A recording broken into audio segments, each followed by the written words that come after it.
Assalamualaikum warahmatullahi wabarakatuh, sahabatku, saudaraku semua. Kita ngopi-ngopi lagi ya. Cerita-cerita kehidupan. Di video sebelumnya yang mengenai dendam ya. Itu kan hanya tulisan, tapi banyak juga yang berkomentar dan banyak juga teman-teman yang mengalami. Jadi biar lebih panjang saya jawab di YouTube ya. Jadi teman-teman yang bertanya di TikTok nanti lari ke YouTube, disimak penjelasan yang lebih jelas ya. Banyak saya baca komen teman-teman kok banyak sekali yang mengalami.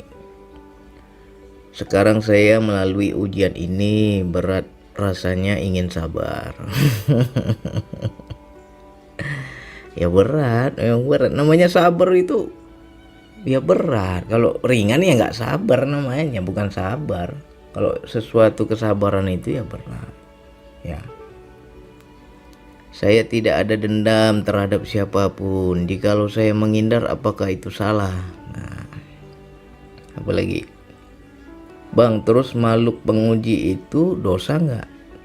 Ya, saya jawab satu-satu nanti.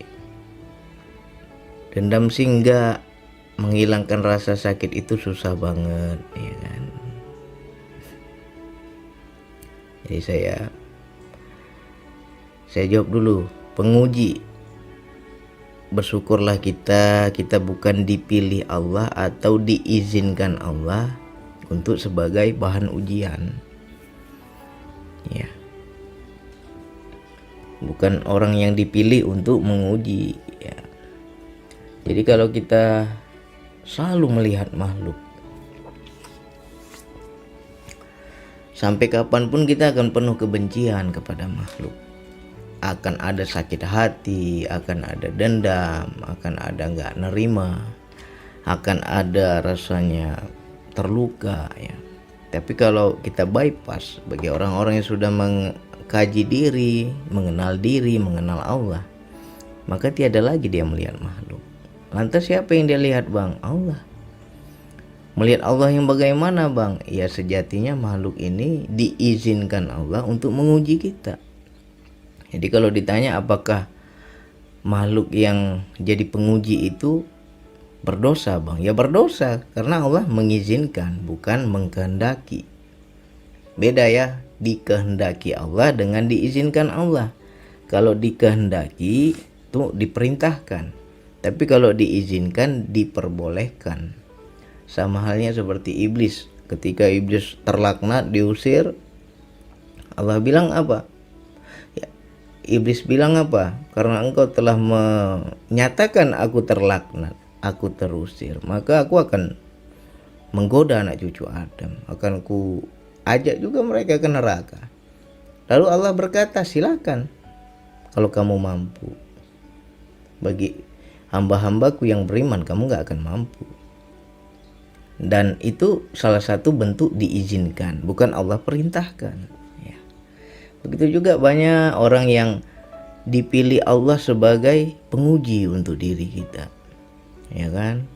Ada orang buat salah dengan kita, ada orang buat jahat dengan kita, ada orang buat zolim dengan kita. Itu diizinkan. Jadi kalau ditanya berdosa nggak Bang orang itu, ya dosa, tetap dia akan menanggung nanti dosanya. Cuman orang tersebut diizinkan.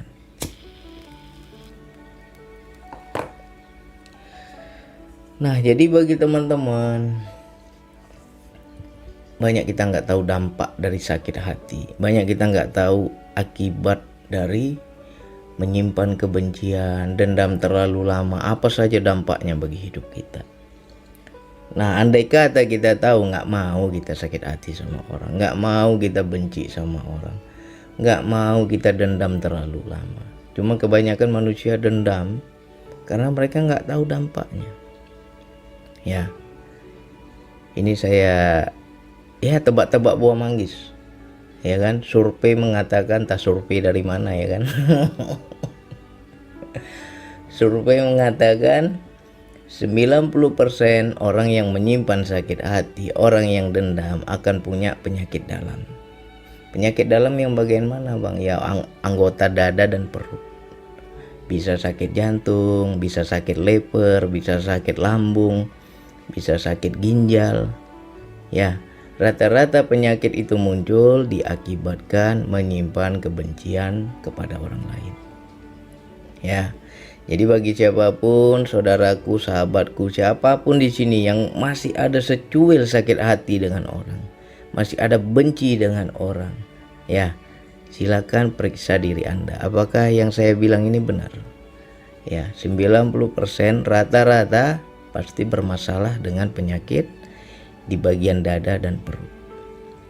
Ya, itu semua berawal dari menyimpan kebencian.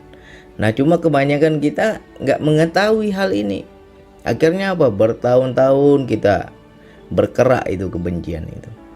Aku sakit kali bang, diapain orang ini bang, nggak bisa aku lupakan bang, teringat terus aku bang. Ya, selagi engkau masih mengingat-ingat rasa sakit itu, maka penyakit tadi akan menggerogoti diri kamu. Ya, jadi kalau mau sembuh, hilangkan sakit hati sama orang.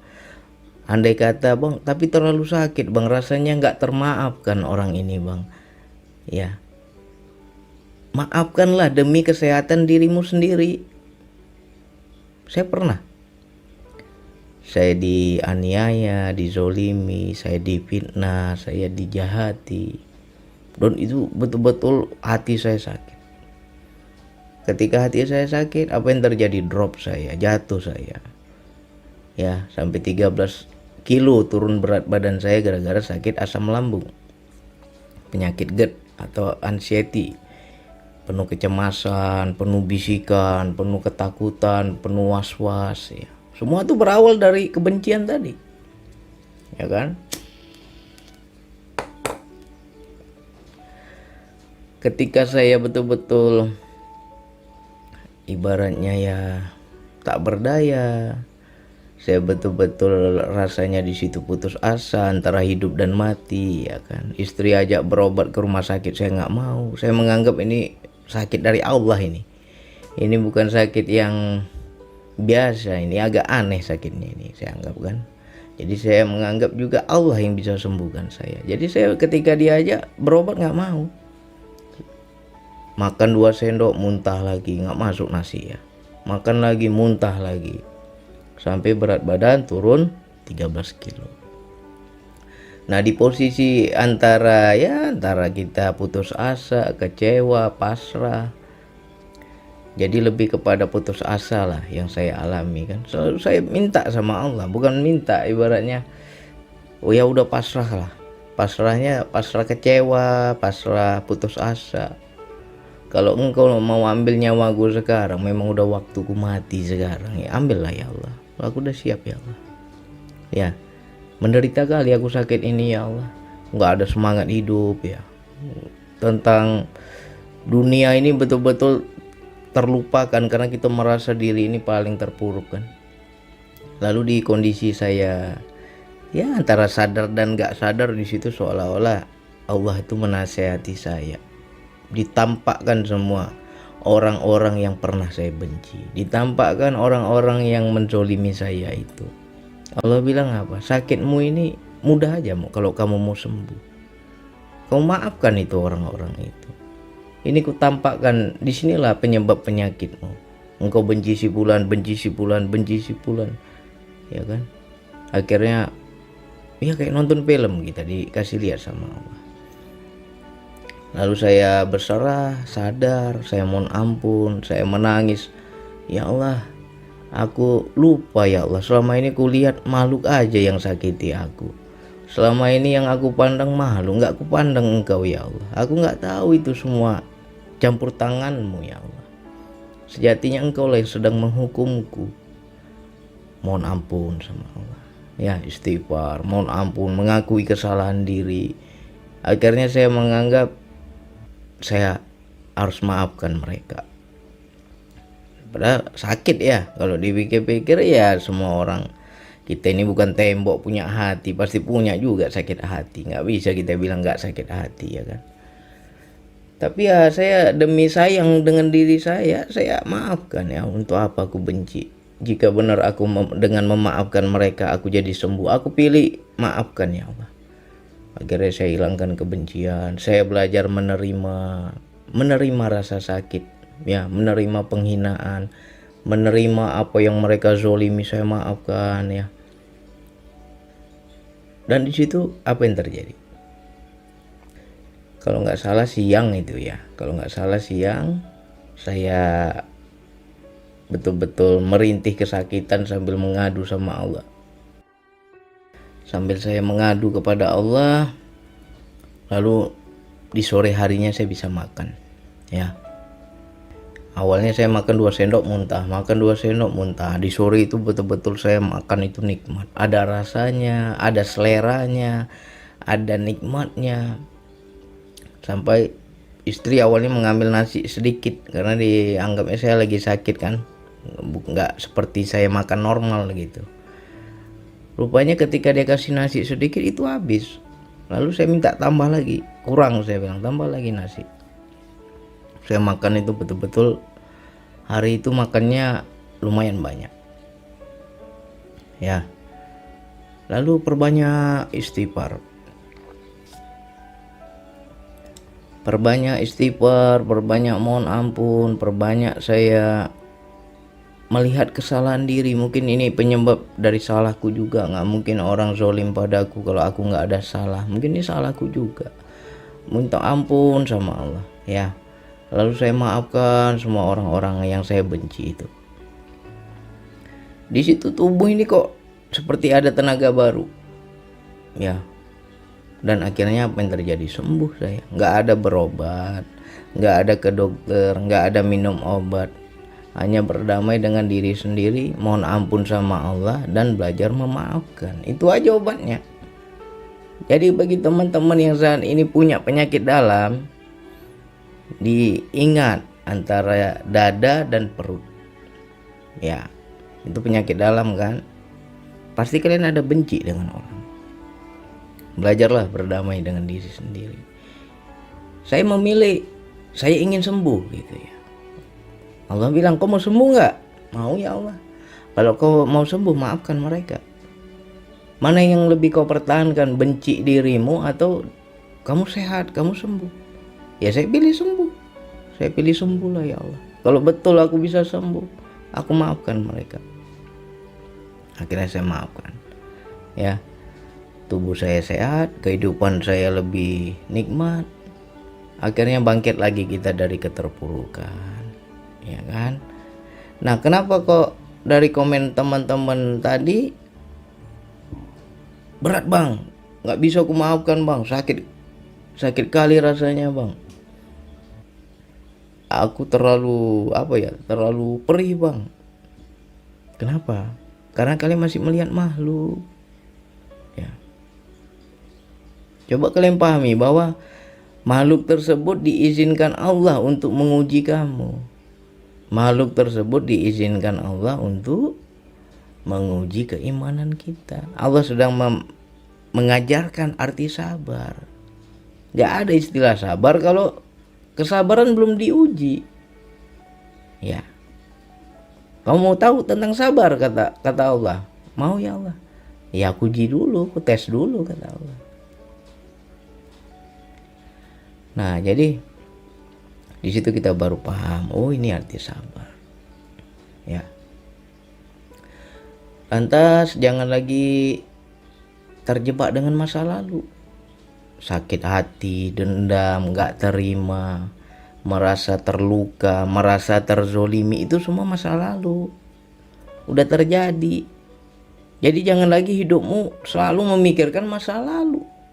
Kalau engkau terjebak di masa lalu, ya kamu gak bisa move on. Kalau terjebak di masa lalu, ya sakitnya gak hilang-hilang. Tapi gimana bang, biar aku bisa hilang sakit ini? Walaupun aku gak bisa lupa bang. Ya siapa bilang kita melupakan? Gak bisa dilupain. Sampai kapanpun kita akan ingat itu. Ya, cuman yang bisa kita redam adalah damai dengan diri itu. Sebenarnya nggak ada loh kita masalah sama di luar diri. Kita bermasalah dengan diri kita sendiri. Aku nggak siap bang dihina. Oh, dirimu nggak menerima dihina orang. Nah, di situ timbul sakit hati. Aku nggak siap dizolimi. Aku nggak siap direndahkan. Ya, coba kamu menerima direndahkan, ya silakanlah mereka merendahkanku, silakan mereka menghina aku, dan aku nggak merasa diriku terhina. Aman itu kalau bisa seperti itu. Tapi ketika kamu nggak damai dengan dirimu, nggak menerima, di situ timbul dendam, benci, sakit hati, kecewa, timbul semua. Ya. Jadi cara kita untuk melupakan, berilah waktu. Jangan buru-buru ya. Berilah waktu. Hanya waktu yang bisa melupakan rasa sakit kita. Dan juga harus dengan semangat membahagiakan diri sendiri. Selagi dirimu masih merasa terpuruk, masih merasa terzolimi, masih terasa jatuh, masih terasa kamu ini gak bisa move on, ya susah kamu melupakan. Cara melupakannya adalah bahagiakan dirimu, sehingga engkau tidak lagi ingat-ingat masa lalu. Aku sudah happy bang dengan masa kini. Hidupku lebih enjoy, kehidupanku lebih maju, aku lebih banyak kesibukan yang positif, sehingga gak teringat lagi tuh masa lalu. Ya. Jadi kalau kita mau memahami rahasianya, ya, kalau aku benci sama orang, aku yang sakit, aku yang kecewa, aku yang terpuruk, aku yang menderita, aku gak mau lah. Aku harus sayang dengan diriku sendiri. Bagaimana ya bang, aku sayang dengan diriku sendiri? Ya jangan lama-lama benci, menanam kebencian di hati. Ciptakan taman-taman surga di hati kita. Harus ada tumbuh bunga-bunga yang betul-betul indah dan wangi di hati kita dengan amal-amal kebaikan. Ya kan? Sibuklah kamu memperbaiki diri biar dirimu bahagia. Jangan pikirin omongan orang, penghinaan orang, celoteh orang. Ya nggak usah. Masuk kiri, masuk kuping kiri, keluar kuping kanan, udah cuekin aja. Toh juga nanti semua akan berbalik. Nah makanya di video saya yang sebelumnya saya sudah menjelaskan, ketika kita dihina itu tandanya Allah hendak menaikkan derajat kita. Nah, cuma kebanyakan manusia ketika dihina, direndahkan, dikecilkan, ya dia jadi rendah. Coba mindset kita dibalik, ketika aku dihina orang, tandanya Allah hendak memuliakan diriku. Karena ada rahasia di sebalik penghinaan itu. Ketika engkau menghina makhluk, sejatinya engkau sudah menghina pencipta. Bang, aku dihina orang, dikata-katai orang begini begitu. Sejatinya orang itu sudah menghina pencipta. Pencipta pula yang dia hina. Tunggu aja, azabnya akan turun. Azab seperti apa yang turun bang? Kebaikan-kebaikan kepada orang yang menghina akan dipindahkan Allah kepada si penghina, kepada orang yang dihinakan. Makanya banyak kasus di kehidupan, orang yang menghina gak lebih baik daripada yang dihina. Bang, aku dihina bang, sama sahabatku, sama temanku, sama saudaraku. Sekarang kebalikannya yang terjadi bang. Aku hidupku makin enak, makin bahagia. Dia makin menderita hidupnya bang. Banyak kali dia masalah hidupnya, banyak kali itu karma pada dirinya. Nah kalau kamu sudah paham hakikatnya itu Allah hendak memberikan kebaikan, ya kamu seharusnya senang. Kalau saya senang, silakan hina saya. Tinggal waktu aja yang menentukan nanti. Tunggu aja 1 tahun, 2 tahun, 3 tahun, 5 tahun, kita lihat nanti. Pasti minus kalian. Ya, hinalah saya, minus, Allah akan pindahkan kepada saya. Dan itu saya udah betul-betul hafal itu. Silakan ketika saya dihina, ya saya senyum, ketawa, alhamdulillah aku dapat kebaikan yang ada pada dirimu, Allah akan pindahkan pada diriku. Nah di situ seharusnya syukur, bukan sakit hati. Nah, banyak orang ketika direndahkan, disakiti, dizolimi, dia menganggap bahwa dia terluka, dia terpuruk, dia teraniaya, segala macam. Ya kan? Nah, bagi kita yang sudah paham ilmunya, hakikatnya, itu tandanya Allah akan pindahkan kebaikan orang itu pada diri kita. Banyak kok kasus di kehidupan. Cuman kita yang kurang peka atau kurang jeli atau kurang memperhatikan. Cobalah kamu ingat-ingat, mungkin kamu pernah jadi yang menghina. Kau hinalah saudaramu, kau hina temanmu. Ya. Sekarang gimana kehidupan teman yang kau hina? Pasti lebih baik daripada dirimu. Ya kan? Atau kita yang dihina. Coba lihat. Pasti orang yang menghina kita lebih buruk kehidupannya daripada kita. Kita lebih baik. Dia makin banyak masalah kehidupan, karmanya berjalan. Ya. Hukum semesta ini, wah, tabur tuai itu ada. Jangan dibilang nggak ada ya.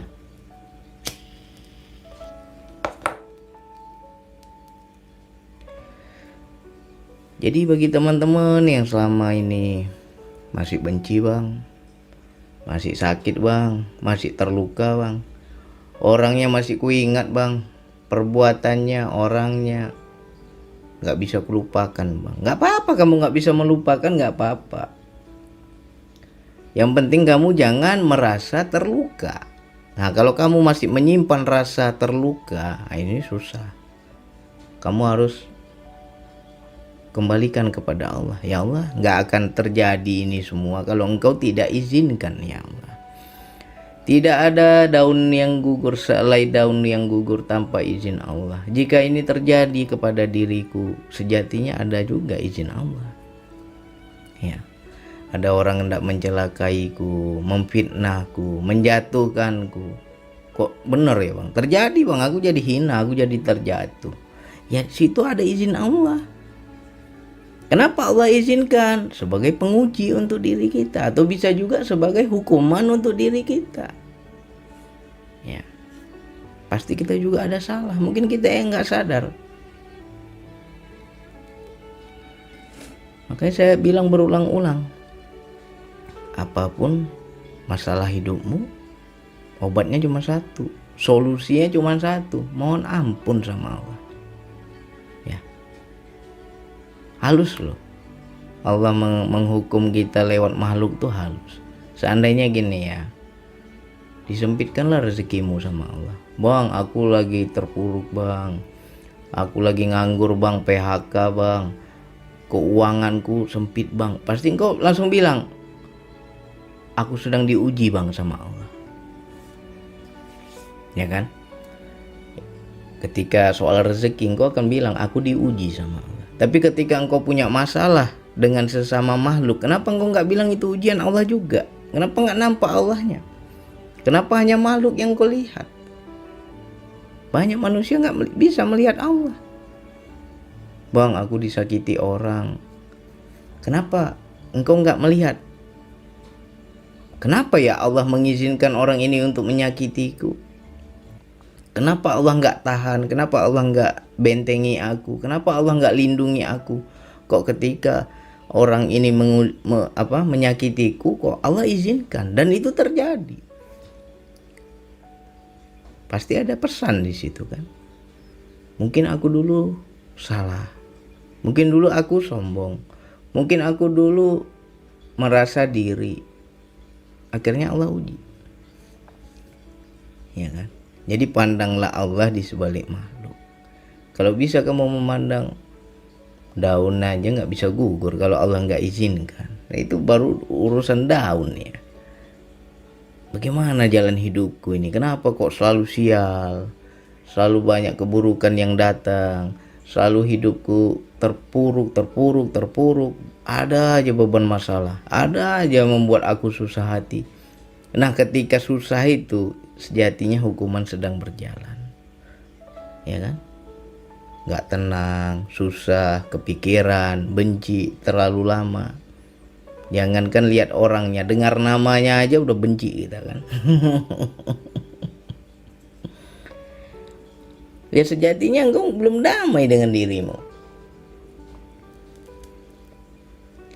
Jadi kalau kita udah memahami ilmunya, semua ini terjadi atas izin Allah. Allah yang mengizinkan sehingga terjadi. Dan apapun yang terjadi dalam hidupku, makhluk ini hanya perantaranya saja. Ada peran Allah juga di situ. Kenapa aku nggak pandang Allahnya? Kok selama ini asik makhluknya aja yang kulihat? Kenapa Allahnya aku nggak lihat? Ya. Apalagi ketika aku direndahkan, dihinakan, dizolimi, aku yakin kebaikan-kebaikan orang itu akan Allah pindahkan pada diri.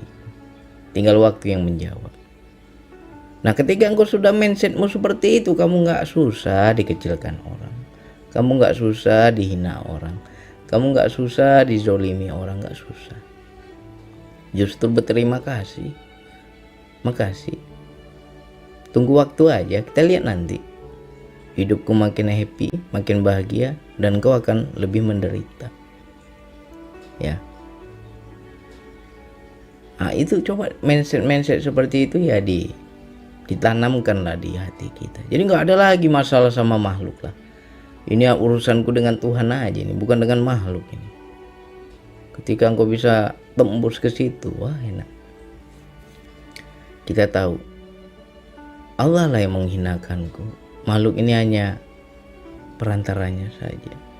Banyak kan teman-teman dikata-katai orang, aib yang terbuka. Udah aib yang terbuka, atau bisa juga difitnah orang, jadi jatuh nama kita jadi nggak harum lagi. Ya, di mata orang kita jadi hina karena berita-berita itu tersebar segala macam, ya kan. Sejatinya Allah yang sedang menghinakanmu.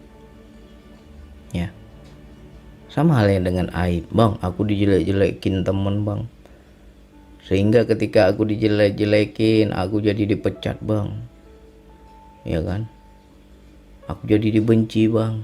Ada peran Allah semua.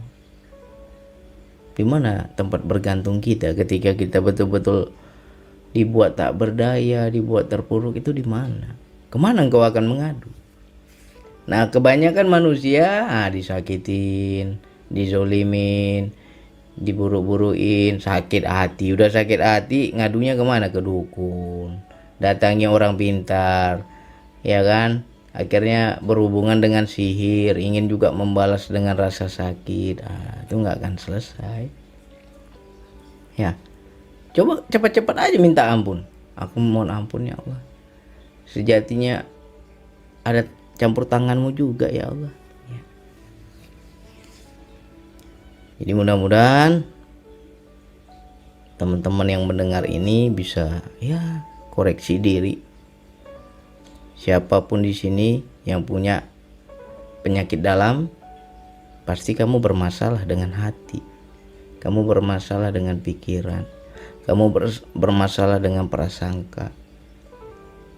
Damai dulu. Kalau mau sehat, ya itu betul-betul mujarab obatnya. Nggak perlu obat. Ya, kalau betul kamu bisa memaafkan, tulus memaafkan, itu sembuh total itu tanpa obat. Jadi sayangi dirimu, ya kan. Udah kita difitnah orang, disakiti orang, dizolimi orang, habis itu timbul sakit hati.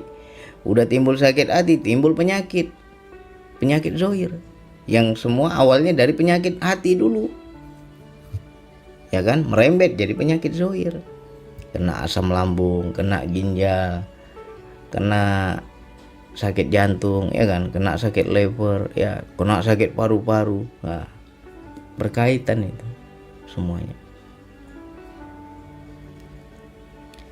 Dan ketika sudah sakit, menderita. Ketika sudah sakit, mengeluh. Ketika sudah sakit, semuanya berantakan, ya.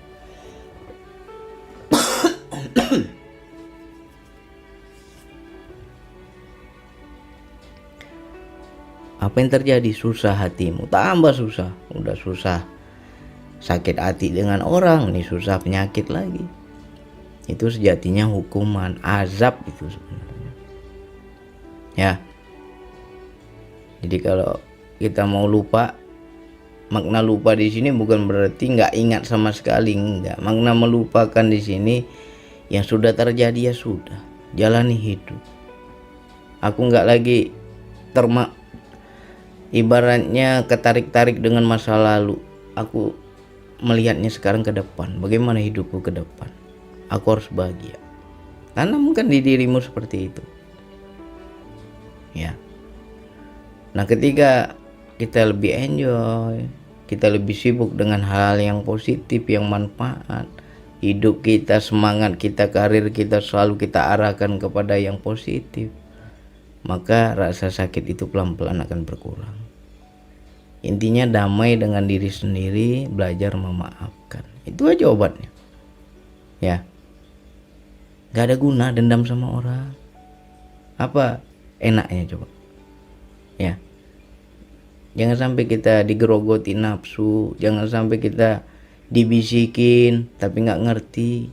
Bertahun-tahun kita dibisikin, benci si fulan, benci si fulan. Nah, timbul lagi udah benci si fulan, timbul lagi balas si fulan, balas si fulan. Nah, akhirnya perbuatanmu pun nggak terpuji. Jadi perbuatan tercela, ingin membalas, ya kan? Semua berawal dari bisikan hati. Jadi mudah-mudahan untuk saudaraku, sahabatku, ayo belajar membaca di sebalik masalah. Baca hikmahnya apa. Ya kan? Bang, aku sakit. Bang, aku terpuruk. Bang, aku terhina. Bang, masalahku kok nggak habis-habis. Damai dulu dengan dirimu sendiri. Ya.